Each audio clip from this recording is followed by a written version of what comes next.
ईसाई परिवार में पैदा हुआ हूँ, बट परमेश्वर को बहुत देर में जाना है। मेरे माँ बाप ने, मेरी माँ ने मेरे को बाइबल पढ़ना सिखाया, पापा वचन शेयर करते थे, बट जब तक आपका आमना सामना नहीं होता है उस परमेश्वर से, तब तक आप उसको पहचानते नहीं है, जानते नहीं है। मैं इंग्लिश हिंदी में बीच बीच में बात करता रहूँगा ताकि मेरी भतीजी समझ सके। What I was saying is, until you have a confrontation with Jesus Christ, even though you were born in a Christian family, you do not understand the magnitude and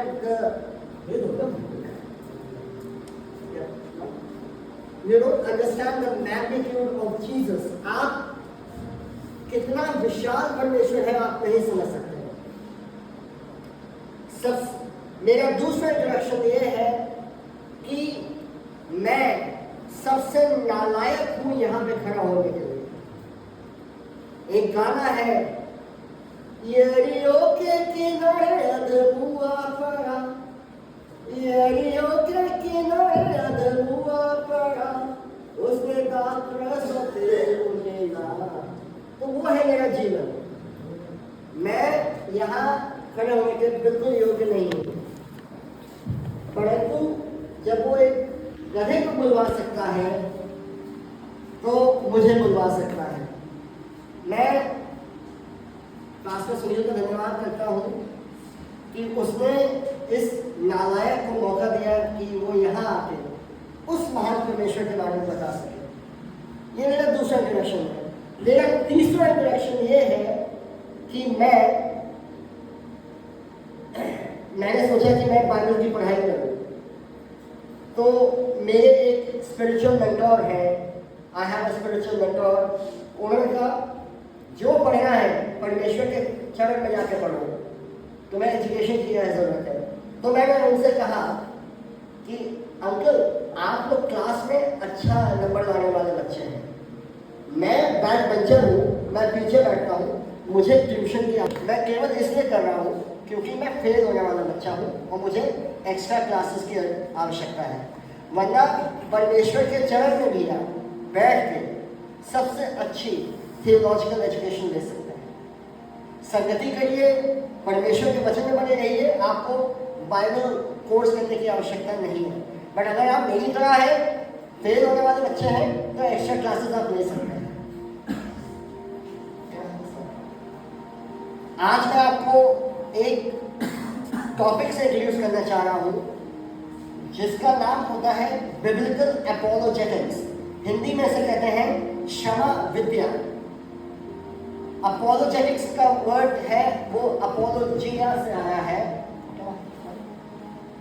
इसका मतलब ये नहीं है कि हर समय हम क्षमा मांगते हैं, हम क्षमा नहीं मांगते हैं, हम कारण देते हैं कि हम मसीह में विश्वास क्यों करते हैं या हम परमेश्वर में विश्वास क्यों करते हैं। मैं थोड़ी सी सहायता चाहूँगा आप लोग से कि प्लीज कुछ वचन मेरे साथ निकाल ले। Just give me a second, please. और हाँ, ये सर्मन नहीं है, इसको लेक्चर समझिए। तो अगर कोई चीज़ समझ में ना आए तो आप मुझे रोक सकते हैं, टोक सकते हैं, मुझसे पूछ सकते हैं, और अगर किसी चीज़ से आप अग्री नहीं करते हैं तो भी आपका स्वागत है। तो इसको सर्मन ना समझिए, इसको एक छोटी सी क्लास समझिए। हम क्या है स्लाइड आ सकती है?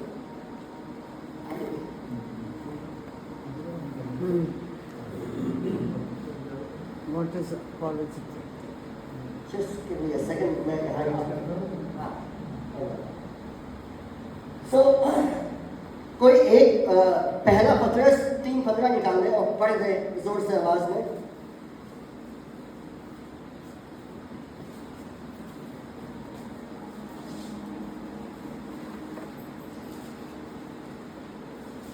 और ये बताता है हमें क्यों जवाब देना है। कोई प्लीज पढ़ दे। पर मसीह को प्रभु जानकर अपने मन में पवित्र समझो, जो कोई तुमसे तुम्हारी आशा के विषय में कुछ पूछे उसे उत्तर देने के लिए सर्वदा तैयार रहो और नम्रता और भय के साथ। हमेशा उत्तर देने के लिए तैयार रहो। अगर कोई आपसे पूछे कि why do you believe what you believe, आप परमेश्वर यीशु मसीह में विश्वास क्यों करते हैं, तो आपके पास जवाब होना चाहिए। जब if anybody will ask you why you are not a Hindu, why you are not a Muslim, or why do you believe in God, you should have an answer. आप आंसर तभी दे सकते हैं जब आपको खुद मालूम हो कि मैं क्यों यीशु मसीह में विश्वास करता हूँ, मैं क्यों पिता पुत्र और पवित्र आत्मा में विश्वास करता हूँ। आप चर्च आते हैं, आप यहाँ वचन सुनते हैं, बट अपना अध्ययन अवश्य करें। Do your Bible study on your own, क्योंकि ये एक ऐसी चीज है जो हमें मिली तो विरासत में है, पर हमें कमानी पड़ती है। खूब ध्यान लगाइए। तो अब वो समय आ रहा है, मैं विदेशों की बात कर रहा हूँ, I am talking about overseas.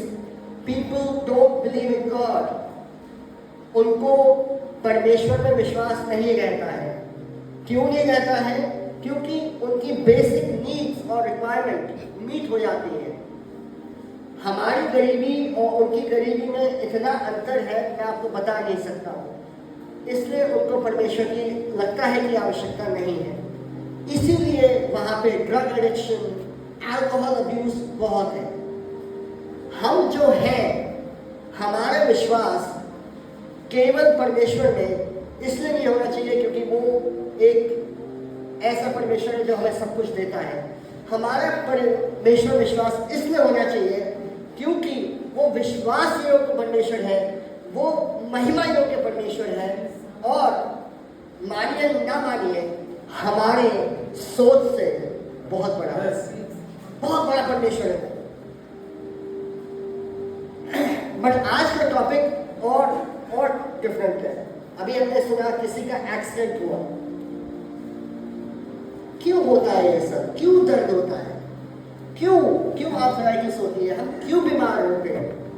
इतना अच्छा परमेश्वर है, एकदम फिट रखे हमें, कोई तकलीफ ना हो। मैं सोचा मैं न्यूजीलैंड चला गया हूँ, मेरी दिक्कतें खत्म हो गई, यही सोचा था मैं। मेरी वाइफ का एक्सीडेंट हो गया, मैंने सोचा मेरी तकलीफें खत्म हो गई है। मेरे बेटा साइकिल से गिर गया, उसका हाथ टूट गया। परेशानियां कभी नहीं खत्म होगी, नहीं होगी।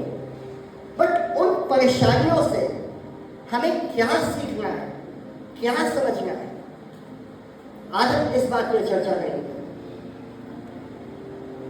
Next slide please. Next please. इसके बारे में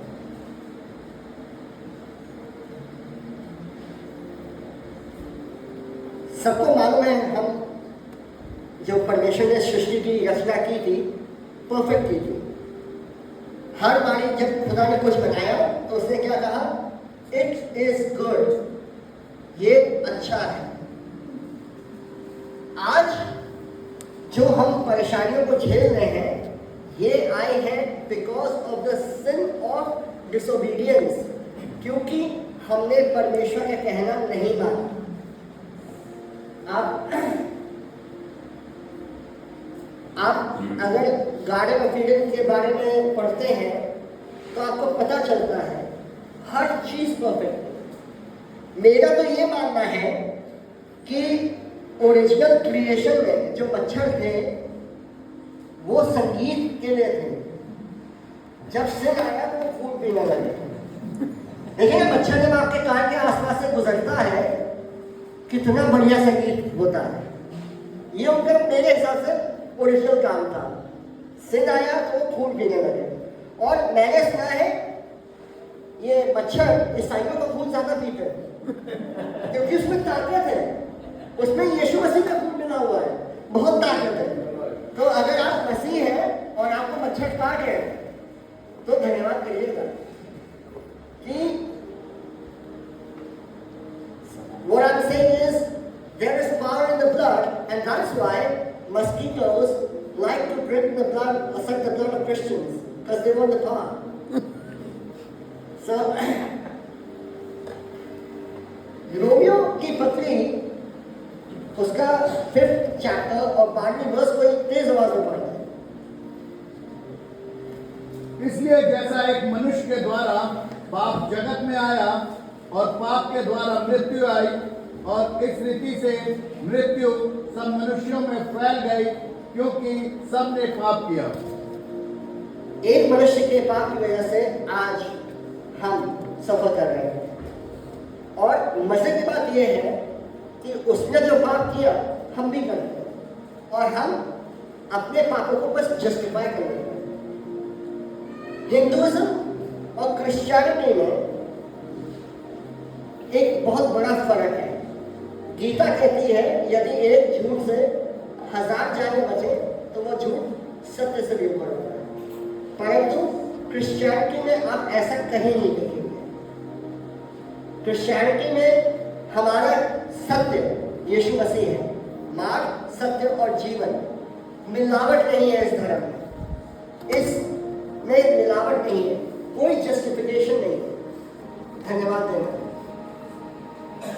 पॉल जिसने नया नियम आधे से ज्यादा लिखा है, वो कह रहा है कि मेरे remove this thought from my flash, मेरे शरीर से ये कांटा निकाल दे। 3 बार प्रार्थना की और परमेश्वर ने कहा नहीं निकालूंगा। सोचिए, अगर पॉल के जीवन में पीड़ा है तो हम लोग तो पॉल से बहुत पीछे हैं। 1 कोरिन्थियंस 15 का 21 को निकालें। मैं बहुत वचन पढ़ाऊंगा, मुझे पसंद है, उस समय मैं सोच सकता हूँ जब आप लोग पढ़ रहे हैं। क्योंकि जब मनुष्य के द्वारा मृत्यु आई तो मनुष्य ही के द्वारा मरे हुओं का पुनरुत्थान भी आया। और जैसे आदम में सब मरते हैं वैसे ही मसीह में सब जिलाए जाएंगे। सो डेथ आई और डेथ से बचने का या डेथ पे विजय का फॉर्मूला जीसस ने दे दिया। अब ये तो हो गई बाहर की बात है, बट आज मैं आपसे शेयर करने आया हूँ कि जब आप लोग फंसते हैं किसी परेशानी में, किसी दिक्कत में, तो उसके भी फायदे हैं। आप लोग बहुत मैं कुछ ज़्यादा देर से नहीं चल रहा हूँ, थोड़ा मुस्कुराइए, अच्छी बातें करने जा रहा हूँ। पीड़ा की बातें हो गई, अब मैं पीड़ा के बेनिफिट्स बताऊंगा आपको। I will tell you about the benefits of suffering. और सबसे बड़ी चीज जो हमें सफरिंग देती है वो देती है पेशेंस, परसिवियरेंस, यानी दृढ़ता। कोई Romans 5:3, can somebody read Romans 5:3 for me please? केवल यही नहीं वरन हम क्लेशों में भी घमंड करें, यह जानकर कि क्लेश से धीरज और धीरज से खरा निकलना और खरे निकलने से आशा उत्पन्न होती है। अर्जुन, मैं तुम्हें एड्रेस करूंगा। I know you going through a tough time. आपके फादर हॉस्पिटल में है and I feel sorry, but Romeo 8:28 कहता है जो परमेश्वर से प्रेम करते हैं उनके लिए सब बातें मिलकर, आप बिलीव करो इस चीज को। मुझे आपको दिख रहा होगा आपके फादर हॉस्पिटल में है, जब आप उसको हाइंडसाइट में देखोगे, जब आप उसको रेड मिरर में देखोगे आज से 10 साल बाद, आप कहोगे क्या यार गजब हो गया।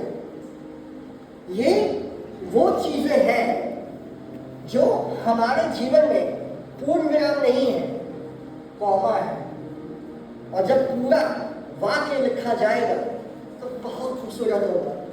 These are not full stops, these are commas in our life.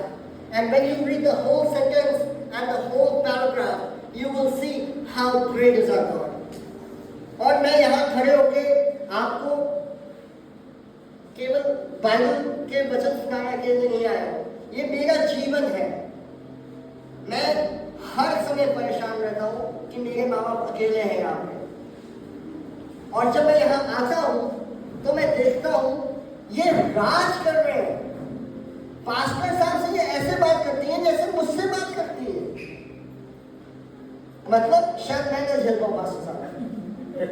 और ये आपकी ह्यूमिलिटी है कि आप वैसे ही उनको प्यार करते हैं जैसे मैं करता हूँ। तो मेरी माँ कलेश करती है, बस उस कलेश से भी एक भलाई उत्पन्न हो गई है। कितने बेटे हो गए मेरी माँ के, ऐसे तो 2 ही थे। मैं जब यहाँ आया मेरे भाई से बातचीत नहीं हो रही थी और खुदा के भवन में खड़ा हूँ, मैंने सारी उम्मीदें छोड़ दी। बट जब आप दुआ नहीं भी करते हैं तो भी वो आपके हृदय के अंदर झांक लेता है, अंदर झांकता है वो। सो चाहे कोई गलत बात हो चाहे कोई अच्छी बात हो, सब है उसके सामने स्पष्ट। तो कोशिश करिए अच्छा ही सोचिए। बट मैं कहना चाह रहा हूँ खुदा बाप ने मेरे भाई से मेरा मेल कराया। हमने एक मेज पे एक बारी नहीं कई बारी खाना खाया।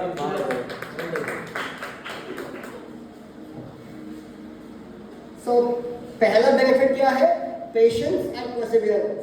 बहुत सारे बेनिफिट लेके आया हूं। दूसरा बेनिफिट वो हमें सिखाता है कि जब दूसरे के पास वही दर्द हो तो हम उससे कैसे बात करें। कोई निकाल दे 2 कोरिन्थियंस 12:4। सॉरी रॉन्ग बस।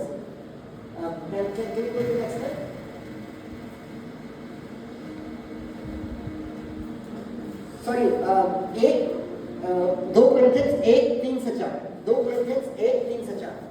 मेरी हैंडराइटिंग नहीं पढ़ पा रहा हूँ, सॉरी। हमारे प्रभु यीशु मसीह के परमेश्वर और पिता का धन्यवाद हो, जो दया का पिता और सब प्रकार की शांति का परमेश्वर है।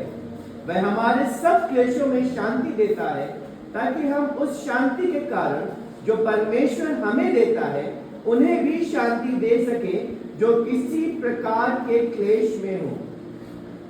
टेस्टिमनी के लिए यहाँ बुलाया जाता है।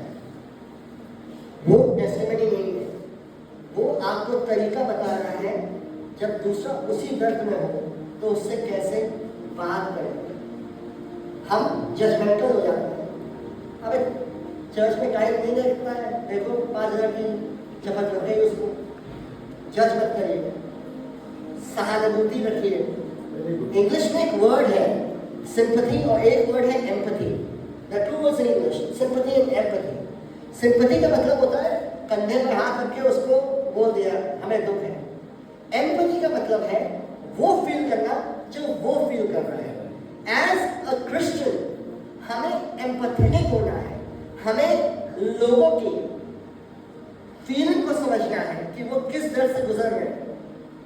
जब आप किसी के पास जाते हैं और कहते हैं I know how you feel, उसके पहले खुदा से एक छोटी सी दुआ करिए, कहिए make me feel how he feels. क्या मैं समझ सकूं वो किस दौर से गुजर रहा है। बस इतना समझ लीजिए, काम 35 है, कोई दिक्कत नहीं होगी। तीसरा बेनिफिट है सफरिंग का, जिसे कहते हैं लगे रहो।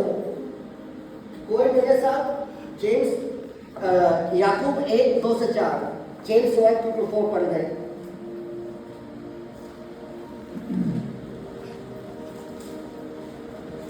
हे मेरे भाइयों, जब तुम नाना प्रकार की परीक्षा में पड़ो तो इसको पूरे आनंद की बात समझो, ये जानकर कि तुम्हारे विश्वास में परखे जाने से धीरज उत्पन्न होता है। पर धीरज को अपना पूरा काम करने दो कि तुम पूरे और सिद्ध हो जाओ और तुम में किसी बात की घटी ना रहे। जेम्स भी कह रहा है मस्त रहो, लगे रहो। यही बात पॉल कह रहा है 1 थिस्सलुनीयंस 5:16-18, मस्त रहो, लगे रहो, दुआ करते रहो। तो किसी वजह से कह रहे हो। मोस्ट ऑफ द टाइम जब हम परेशानी में पहुंचते हैं हम लोगों को कॉल करते हैं। पास्टर साहब मैं बता दिए है, ये दिक्कत हो गई है। हम पहला कॉल यीशु मसीह को नहीं लगाते। Your first calling number in case of problem should be Jesus Christ. आपका first quick dial should be Jesus Christ. और उसका नंबर है 1 Thessalonians 5:16-18। दुआ में लगे रहो। अब अगर वहां से आपको आवाज आई है कि अब भाई साहब को कॉल कर लो, अब इनको कॉल कर लो, तो करो। हम पहले हाकिमों के पास जाते हैं, उसके बाद हम परमेश्वर से कहते हैं फंस गए। पहले हाकिमों के हाकिम के पास जाओ, रास्ते को बनाए। और चौथा जो बेनिफिट है सफरिंग का है, वो है विश्वास का परखना। बहुत अच्छी चीज होती है सफरिंग। वो ईसाई को असली ईसाई से अलग करती है। कोई पहला पत्रस 1:6-7 कोई पढ़ रहे।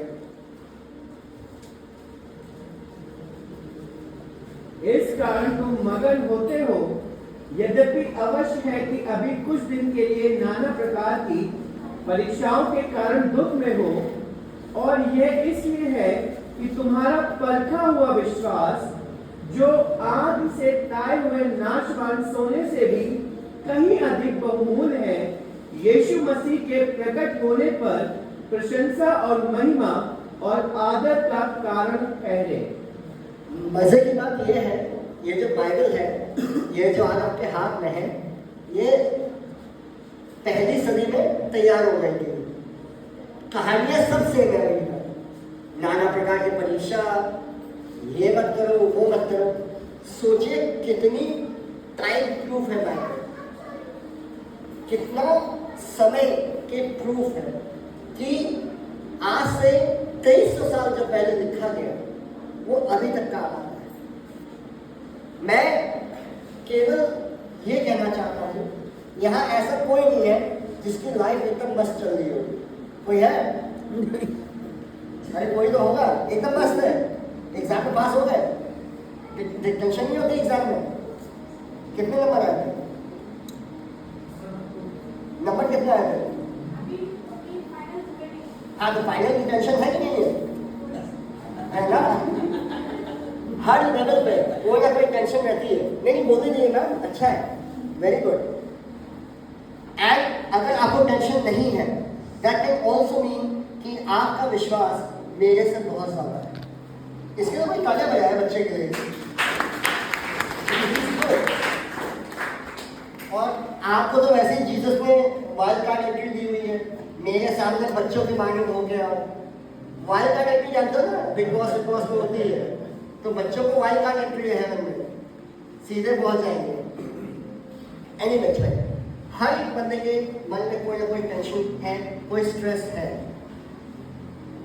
बट याद रखिए, ये स्ट्रेस हमें बताता है कि हम इंसान हैं और हमें एक सेवियर की आवश्यकता है। अगर हम इंसान नहीं होते, हम भी फरिश्ते होते, तो शायद हमें सेवियर की आवश्यकता नहीं होती। हम में कमियां हैं, हमें बीमार, मैं अभी खुद एक बीमार, हल्का सा बीमार हूँ इस समय जब मैं यहाँ खड़ा हूँ।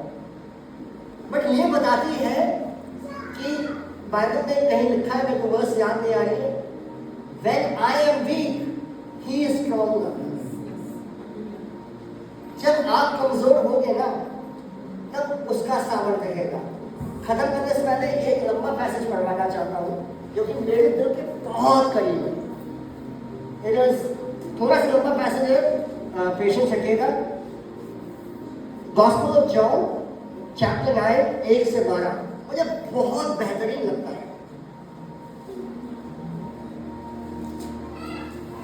गॉस्पेल ऑफ जॉन चैप्टर 9 1 से 12।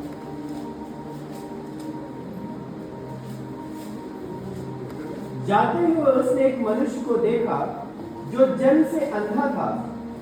उसके चेलों ने उससे पूछा, हे रब्बी, किसने पाप किया था कि यह अंधा जन्मा, इस मनुष्य ने या इसके माता पिता ने? यीशु ने उत्तर दिया, ना तो इसने पाप किया था, ना इसके माता पिता ने, परंतु ये इसलिए हुआ कि परमेश्वर के काम उसमें प्रकट हो। जिसने मुझे भेजा है, हमें उसके काम दिन ही दिन में करना आवश्यक है। वह रात आने वाली है जिसमें कोई काम नहीं कर सकता। जब तक मैं जगत में हूँ, तब तक जगत की ज्योति हूँ। यह कहकर उसने भूमि पर थूका और उस थूक से मिट्टी सानी, और वह मिट्टी उस अंधे की आंख पर लगाकर उससे कहा, जा शीलो के कुंड में धो ले। शीलो का अर्थ भेजा हुआ है। उसने जाकर धोया और देखता हुआ लौट आया। तब पड़ोसी और जिन्होंने पहले उसे भीख मांगते देखा था, कहने लगे, क्या यह वही नहीं जो बैठा भीख मांगा करता था? परंतु कुछ लोगों ने कहा, यह वही है। दूसरों ने कहा, नहीं, परंतु उसके समान है। उसने कहा, मैं वही हूँ। तब वे उससे पूछने लगे, तेरी आंखें कैसे खुल गई? उसने उत्तर दिया, यीशु नामक एक व्यक्ति ने मिट्टी सानी और मेरी आंखों पर लगाकर मुझसे कहा, शीलो में जाकर धो ले। अतः मैं गया और धोया और देखने लगा। उन्होंने उससे पूछा, वह कहाँ है? उसने कहा, मैं नहीं जानता। इस पूरे मैसेज की जो सबसे खूबसूरत बात यह है, यीशु मसीह की भूख सोचिएगा, वो आदमी जो भीख मांगा करता था, आज वो पहचान में नहीं आ रहा है। हम तो उसके लहू से नहाए हुए हैं, हम तो एकदम चेंज हो गए हैं,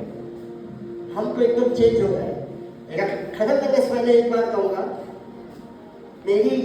मैं जहाँ रहता हूँ वहाँ से बहुत मिशनरीज अभी भी जाते हैं कुछ इंडिया।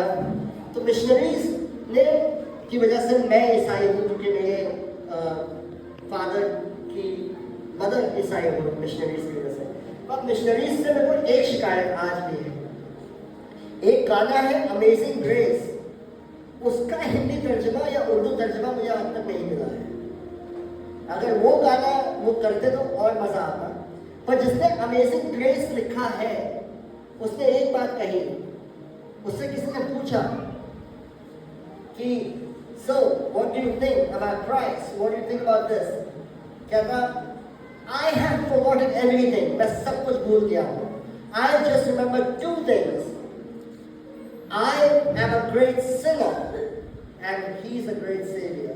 आज के दिन आप इस लेक्चर सर्मन को सब भूल जाए, चले जाए घर, कुछ नहीं याद रखिए, इस चर्च को भूल जाए, सब कुछ भूल जाइए। दो चीजें याद रखिएगा, that we are all great sinners and he is a great savior। इसके अलावा आपको कुछ याद नहीं करना। जिसने ये याद कर लिया उसने परमेश्वर को जान लिया। Thank you very much.